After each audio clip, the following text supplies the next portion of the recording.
He needs a stack of books just to see over his own desk.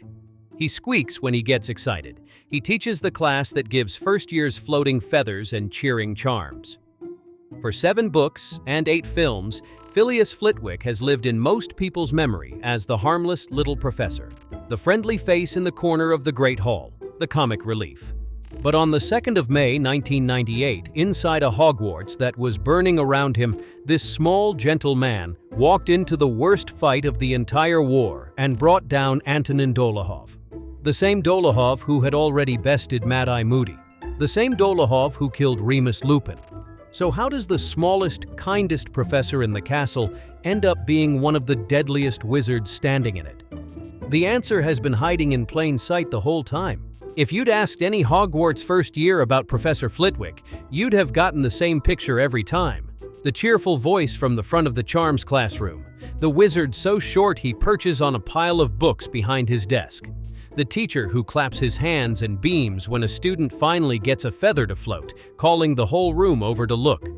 When Harry Potter's name first appeared on his register, Flitwick was so excited to teach the boy who lived that he let out an audible squeak and toppled off his stack of books. That is the Flitwick everyone remembers. And the films made sure of it. On screen, Flitwick is the tiny conductor waving his wand over a choir, the little professor bouncing with delight in the background. When the Battle of Hogwarts finally arrives in the movies, his role in the fighting is barely there. So the image sets like concrete, small, sweet, harmless, a mascot with a wand. But here's the detail almost everyone missed, sitting right there in the second book. In their second year, Harry, Ron, and Hermione are speculating about who might run the new dueling club. And Hermione mentions, almost in passing, that someone told her Flitwick was a dueling champion when he was young. It's one line. The story drops it and moves on, because a dueling champion is the last thing you'd expect the squeaky charms teacher to be, which is exactly why it works as a clue. The narrative underplays it the same way the characters underplay the man, because outside the novels, the wizarding record is a lot less shy about it. After finishing his education at Hogwarts, Flitwick didn't just dabble in dueling. He carved out a genuine reputation on the competitive circuit and earned himself an entire shelf of trophies from his championship days. Think about that for a second. Somewhere in that cluttered little office, behind the cheerful professor who sets extra homework instead of detentions, is a wall of dueling medals.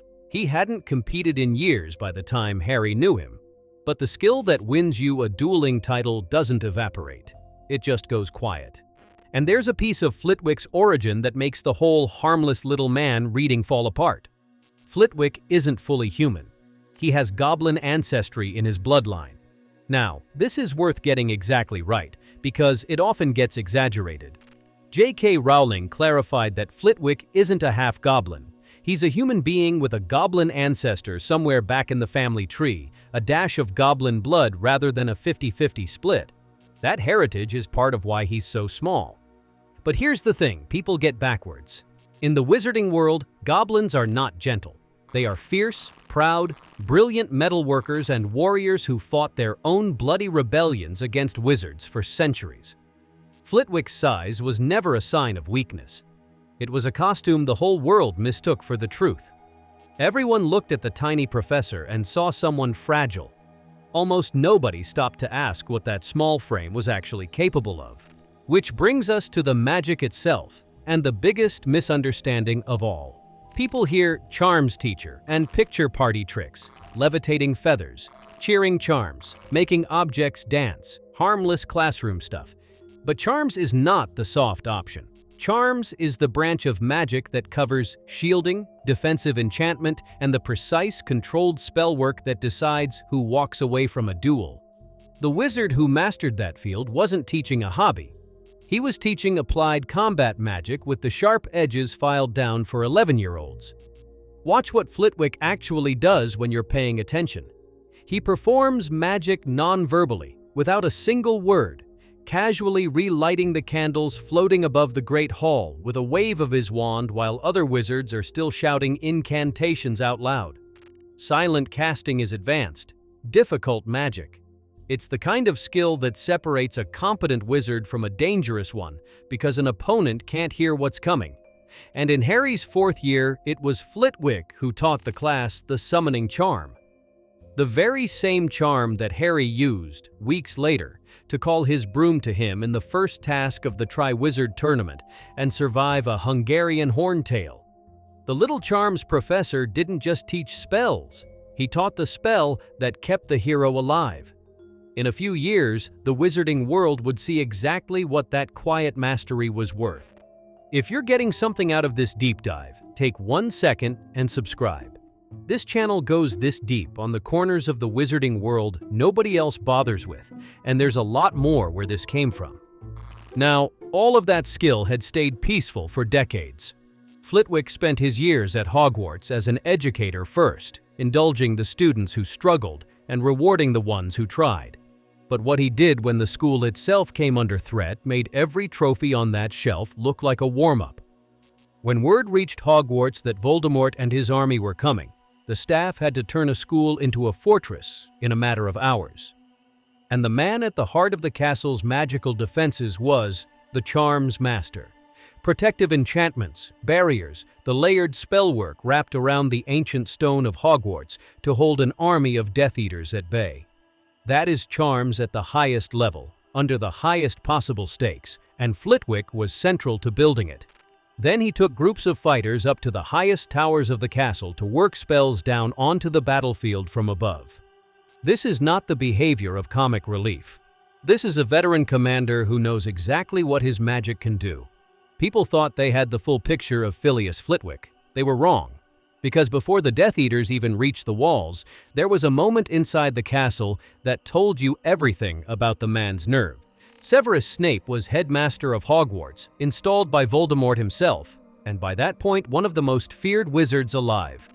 When it became clear that Snape had to be driven out, it wasn't the Aurors or the Order who cornered him in the Great Hall. It was the teachers. Minerva McGonagall led the confrontation, and it was McGonagall who declared that there would be no more murder done at Hogwarts. But she did not stand alone. Right there beside her, wand drawn on the headmaster, was Filius Flitwick. Picture the smallest professor in the school squaring up to a man who could kill with a whisper and not flinching. The cheerful one, the squeaky one, standing his ground against Snape. Snape escaped that room, but the message was carved in stone. When the fighting was for real, the little charms teacher did not hide, and he did not hesitate. And that brings us to the moment this entire story has been building toward. To understand what Flitwick did, you have to understand who Antonin Dolohov was. Dolohov wasn't a foot soldier. He was one of the most accomplished and merciless duelists in Voldemort's entire inner circle. Go back through his record, and it's a trail of bodies. Years earlier, he was one of the Death Eaters involved in the murder of Fabian and Gideon Prewett, Molly Weasley's brothers, 2 skilled wizards who reportedly took several Death Eaters to bring down. At the Department of Mysteries, Dolohov hit Hermione Granger with a silent curse so vicious it nearly killed her, and she was one of the most talented young witches of her generation. In that same fight, he bested Alastor Moody, Mad-Eye Moody, a legendary Auror who had filled half of Azkaban single-handed. And at the Battle of Hogwarts, Dolohov killed Remus Lupin. So let's be honest about the matchup. On one side, a battle-hardened dark wizard who had beaten Moody and killed a member of the Order. On the other, a small, elderly charms professor most people had written off as harmless. And when those two finally faced each other in the chaos of the final battle, it wasn't close in the way you'd expect. It was Flitwick who walked away. Dolohov went down. The books describe him falling with a scream, and that detail matters, so I'm going to be precise about it. Because the story never actually confirms that Dolohov died. A scream isn't how the killing curse works, which quietly points to Flitwick defeating him rather than executing him. Whether Dolohov was killed outright or simply beaten so completely he was left for Azkaban, the canon leaves open. But the outcome that matters is not in dispute. The Death Eater who had bested Mad-Eye Moody and killed Remus Lupin was taken out of the fight by the professor who stands on a pile of books. Read that back and it still sounds impossible. It happened anyway. And that is the real reason Filius Flitwick belongs in a completely different conversation than the one we filed him under. Not because he was loud about it, because he never was. He was one of the most dangerous wizards in that castle, and the entire world walked right past it because he was short and kind, and he squeaked when he was happy. Remember that image from the beginning? The tiny professor toppling off his stack of books because he was too excited to teach a first year. That was never the joke. That was the disguise. The most underestimated fighter at Hogwarts spent decades letting everyone believe he was harmless, and when the moment finally came that the school needed him, the champion who'd been hiding behind the feather charms stepped forward and outfought a killer that even Mad-Eye Moody couldn't handle. The lesson buried in Flitwick's whole story is a simple one. The most dangerous person in the room is almost always the one nobody's watching.